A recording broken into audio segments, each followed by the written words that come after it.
다 함께 사도신경으로 신앙 고백하심으로 주일 새벽을 하나님께 올려드리겠습니다.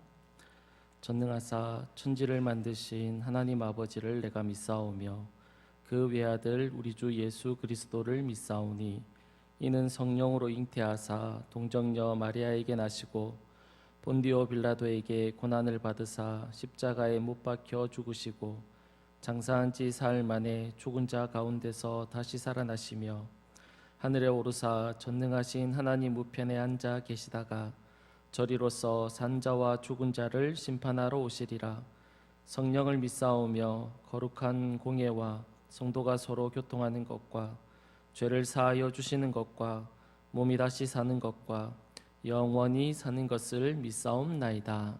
아멘. 함께 찬송가 438장 찬양하겠습니다.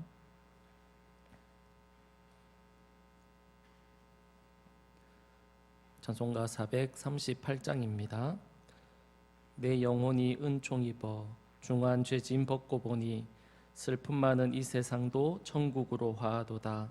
할렐루야 찬양하세. 내 모든 죄 사함 받고 주 예수와 동행하니 그 어디나 하늘나라. 찬송가 438장 찬양하겠습니다.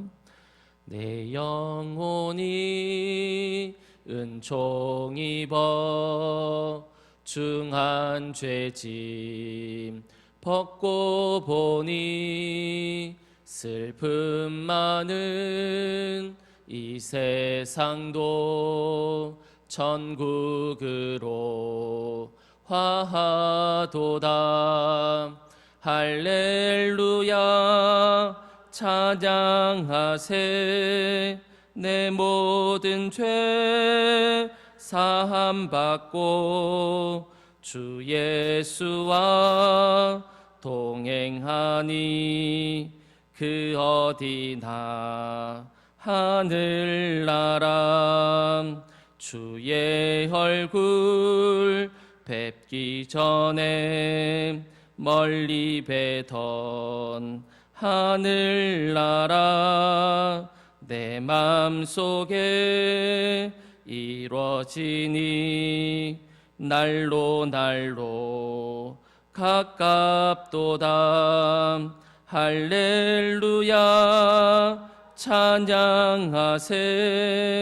내 모든 죄 사함 받고 주 예수와 동행하니 그 어디나 하늘나라. 높은 산이 거친 들이 초막이나 궁궐이나 내 주 예수 모신 곳이 그 어디나 하늘나라. 할렐루야 찬양하세. 내 모든 죄 사함 받고 주 예수와 동행하니 그 어디나 하늘나라. 아멘. 이 시간 말씀을 받겠습니다. 이 복된 시간에 주시는 하나님의 말씀은 출애굽기 21장 1절에서 11절까지 말씀입니다. 출애굽기 21장 1절에서 11절까지의 말씀입니다.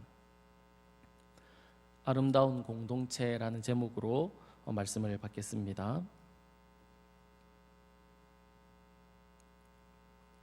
출애굽기 21장 1절에서 11절 말씀입니다.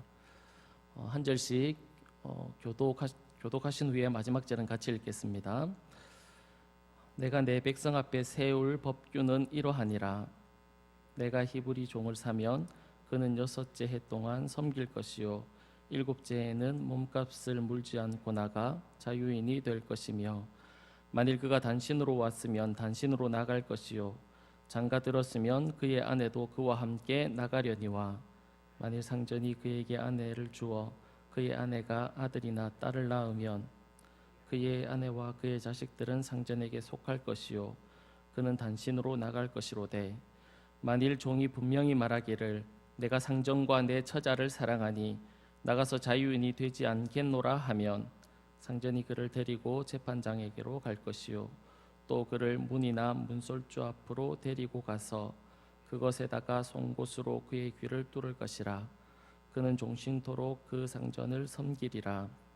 사람이 자기의 딸을 여종으로 팔았으면 그는 남종과 같이 나오지 못할지며 만일 상전이 그를 기뻐하지 아니하여 상관하지 아니하면 그를 속량하게 할 것이나 상전이 그 여자를 속인 것이 되었으니 외국인에게는 팔지 못할 것이요 만일 그를 자기 아들에게 주기로 하였으면 그를 딸같이 대우할 것이요 만일 상전이 다른 여자에게 장가들지라도 그 여자의 음식과 의복과 동침하는 것은 끊지 말 것이요. 같이 읽겠습니다. 그가 이 세 가지를 시행하지 아니하면 여자는 속전을 내지 않고 거저 나가게 할 것이니라. 아멘. 오늘 우리가 살펴보려고 하는 출애굽기 21장의 바로 앞장에 보면 하나님의 백성이 어떻게 살아야 하는지 그 뼈대인 십자가에 대해서 말씀하고 있습니다.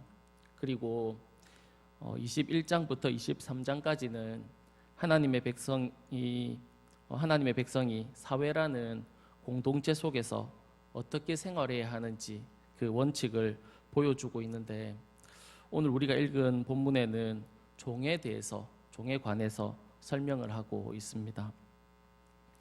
히브리 사람이 종이 되는 경우는 살아가다 보면 이제 힘이 들어서 돈을 빌릴 때가 있는데 그 빌린 돈을 갚지 못하거나 혹은 도둑질을 한 경우 그것을 이렇게 배상하지 못하면 다른 사람의 종이 되었습니다. 이럴 경우 오늘 본문 2절 말씀을 보면 6해 동안은 그를 섬길 것이요 7째에는 몸값을 물지 않고 이제 나가서 자유인이 될 것이다. 그렇게 말씀을 하고 있습니다. 그가 영원히 어떤 사람의 종이 된다든지 아니면 자신이 빌렸거나 아니면 도둑질한 그 물건의 값을 다 치룰 때까지 종이 되는 것이 아니라 7년째는 자유인이 될 수 있다라고 그렇게 말씀해 주고 있습니다. 사실 다른 사람을 노예로 부린다라는 것은 하나님이 보실 때 기뻐할 만한 그런 모습은 아니었습니다. 오히려 그런 모습은 하나님이 싫어하는 모습이었습니다. 사람에 의해서 사람의 가치가 평가되고 그리고 또 결정되는 것은 하나님 보실 때 화가 나고 그리고 가슴 아픈 그런 일이었습니다. 왜냐하면 사람이 누구의 형상으로 지음을 받았기 때문입니까? 하나님의 모습으로 하나님의 형상으로 사람이 지어졌기 때문에 그렇습니다. 그래서 하나님은 종이나 노예를 어떻게 대우하라고 그렇게 말씀하시냐면 레위기 25장 39절에서 40절에 보면 이런 말씀이 있습니다. 자막은 나오지 않습니다. 제가 읽어드리겠습니다. 너와 함께 있는 내 형제가 가난하게 되어 내게 몸이 팔리거든 너는 그를 종으로 부리지 말고 품꾼이나 돈거인과 같이 함께 있게 하여 희년까지 너를 섬기게 하라. 그렇게 말씀하고 있습니다. 그리고 신명기 15장 13절에서 14절 말씀해 보면 그를 놓아 자유롭게 할 때에는 빈손으로 가게 하지 말고 내 양무리 중에서와 타작 마당에서와 포도주 틀에서 그에게 후히 줄지니 곧 내 하나님 여호와께서 내게 복을 주신 대로 그에게 줄지니라. 그렇게 말씀하고 있습니다. 그러니까 노예로 부리지 말고 품꾼이나 동거인과 같이 그렇게 여기라. 그렇게 말씀하고 있고 또 그가 자유의 몸이 될 때는 그냥 돌려보내지 말고 하나님께서 너에게 복을 주신 그 복을 받은 대로 그에게 얼마를 이렇게 지불해라. 그렇게 하나님께서 말씀하고 있는 겁니다. 하나님이 가지고 계신 종에 대한 생각이 그러하다는 겁니다. 그러니까 그를 다시 도와줄 수 있도록 하고 또 다시 일어서게 하는데 하나님의 목적이 있었다라는 것을 알 수 있습니다. 죄를 지어서 종이 되었든지 아니면 빚을 지어서 종이 되었든지 그는 안식처와 음식을 제공받았고 또한 일정 금액의 품삯도 받았다라고 그렇게 말합니다.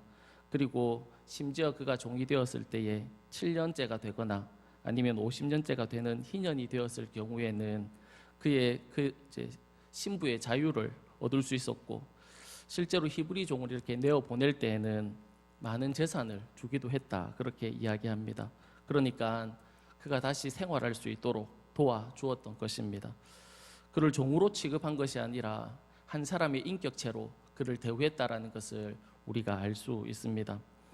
그리고 여자가 종이 되었을 경우에도 남자와 같이 6해를 섬기고 그 후에 7째 해에는 이렇게 자유인이 될 수 있도록 내어 주었습니다. 신명기 15장 12절에 보면 내 종족 히브리 남자나 히브리 여자가 내게 팔렸다 하자 만일 6해 동안 너를 섬겼거든 7째 해에 너는 그를 놓아 자유롭게 하라, 그렇게 말씀하고 있습니다. 남자와 여자가 동일합니다. 그 법에 있어서 동일한 것을 우리가 볼 수 있습니다. 그런데 오늘 본문 7절에 보면 조금 다르게 이야기를 합니다. 사람이 자기의 딸을 여종으로 팔았으면 그는 남종과 같이 나오지 못한다, 그렇게 말씀하고 있습니다. 오늘 본문에서 말하고 있는 이 경우는 여자가 종이 되었을 때의 경우는 조금 다른 경우입니다. 이것은 이제 부잣집에서, 돈이 많은 집에서 그 여자를 첩으로 데려오는 경우를 말씀하고 있습니다. 옛날 우리나라에도 보면 먹고 살기 힘들 때가 있지 않습니까? 그때 자신의 자녀들을 이렇게 부유한 집에 수양딸로 그렇게 보내는 그런 문화가 있었지 않습니까? 따뜻한 곳에 자게 되고, 그리고 따뜻한 밥과 반찬을 먹으라고 이렇게 부잣집에 이렇게 수양딸로 보내는 그런 문화가 있었지 않습니까? 그와 같이 이스라엘 백성들의 문화 속에도 어떤 빚을 지거나 아니면 도둑질해서 종으로 팔리는 것이 아니라 극심한 가난으로 인해서 결혼을 전제로 부잣집에 이렇게 보내는 그런 경우가 있었다라고 합니다. 나이가 12세 미만의 아이를 이렇게 보낼 수 있었고 본인의 의사가 가장 존중되었다라고 그렇게 말을 합니다. 그리고 종으로 보내는 그 소녀가 너무 어렸기 때문에 이제 이렇게 그를 딸과 같이 대우해야 했다라고 그렇게 말을 합니다. 그러니까 남자나 여자가 종으로 팔렸을 경우에는 도둑질을 하거나 빚을 져서 도둑으로 팔릴 경우에는 그를 동거인과 품꾼으로 대해야 했었고, 첩으로 데려오는 경우에는 가족과 같은 그런 대우를 받아야 했습니다. 그런데 혹시 추후에 데리고 온 그 소녀와 이제 혼인의 의사가 없을 경우에는 그리고 또 다른 부인을 얻거나 첩을 두게 되는 경우에는 그 여자를 보호하기 위해서 의복과 음식과 그리고 부부로서의 관계까지 책임져야 한다라는 것이 하나님이 정해놓으신 법이었다라는 것입니다. 사랑하는 여러분, 그 당시에 이런 노예법은 없었습니다. 노예를 물건처럼 대했고 얼마든지 학대하고 마음대로 할 수 있는 것이 종이었습니다. 그런데 하나님은 자신의 백성들에게 이 종에 대한 법을 어떻게 정해놓으셨냐면, 이렇게 앞에서 설명드린 것처럼 이 정도의 대우를 너희들이 그 종에게 해주어라 라고 그렇게 말씀하고 있는 것을 우리가 볼 수 있습니다. 사랑하는 여러분, 우리는 오늘 본문을 통해서 하나님 아버지의 그 마음을 우리가 볼 수 있습니다. 연약한 자, 힘이 없는 자를 최대한 잘 대우하시려고 하는 그 하나님 아버지의 마음을 볼 수 있는 겁니다. 성경에는 여러 곳에서 연약하고 약한 자를 배려하라라는 그 주님의 마음을 볼 수 있습니다. 누가복음 10장에 보면 어떤 율법 교사가 예수님을 찾아와서 질문을 합니다. 어떻게 해야 내가 영생을 얻을 수 있겠습니까? 그렇게 주님에게 묻습니다. 그 질문에 주님은 하나님을 사랑하고 이웃을 사랑할 것에 대해서 대답해 주셨습니다. 그러자 그 사람이 누가 나의 이웃입니까? 그렇게 주님에게 묻게 되는데, 그 질문에 주님이 우리가 잘 아는 선한 사마리아 비유를 말씀해 주십니다. 누가 강도를 만나서 거의 죽게 되었는데 제사장도 그 모습을 보고 그냥 지나가고 레위인도 그 모습을 보고 그냥 지나갔습니다. 그런데 어떤 사마리아 사람은 그를 불쌍하게 여겨서 그의 상처를 치유해주고 돌봐주었다, 그렇게 말씀하셨습니다. 그리고는 이 세 사람, 제사장, 레위인, 그리고 사마리아, 이 세 사람 중에 누가 이 강도 만난 자의 이웃이 되겠느냐라고 그렇게 물었을 때 그 사람이 자비를 베푼 자입니다라고 그렇게 대답을 했습니다. 그러자 주님이 그에게 무엇이라고 말씀하냐면 너도 가서 이와 같이 하라 그렇게 말씀하셨습니다. 연약하고 약한 자를 돌봐주라 그렇게 말씀하신 거죠. 사랑하는 여러분, 하나님은 연약한 자, 약한 자들을 배려하시는 따뜻한 마음을 가지고 계신 분이 우리가 믿는 하나님이십니다. 사랑하는 여러분, 우리가 그 주님을 본받아서 우리도 이웃에 대해서, 연약한 자에 대해서, 약한 자들에 대해서 따뜻한 마음을 가지고 그들을 대하는 저와 여러분의 삶이 다 될 수 있기를 간절히 바랍니다. 기도하도록 하겠습니다. 살아계신 하나님 아버지 감사합니다. 오늘도 이 새벽에 하나님 아버지 앞에 나와서 예배드릴 수 있도록 저희들을 불러주셔서 감사합니다. 하나님, 연약한 자, 약한 자들을 배려하시는 하나님의 마음을 오늘 우리가 말씀을 통하여 배웠습니다. 하나님 아버지, 우리가 이 땅을 살아갈 때 주님의 모습을 닮아서 우리도 따뜻한 마음, 연약한 자들을 돌봐주는 하나님 그런 마음을 가지고 우리가 이 땅을 살아갈 수 있도록 주께서 은혜를 베풀어 주시옵소서. 그래서 우리의 삶을 통해서 하나님을 나타내고 하나님을 드러내는 그런 삶을 살아갈 수 있도록 주께서 은혜를 베풀어 주옵소서. 고맙고 감사하며 살아계신 예수님의 이름으로 기도드립니다. 아멘.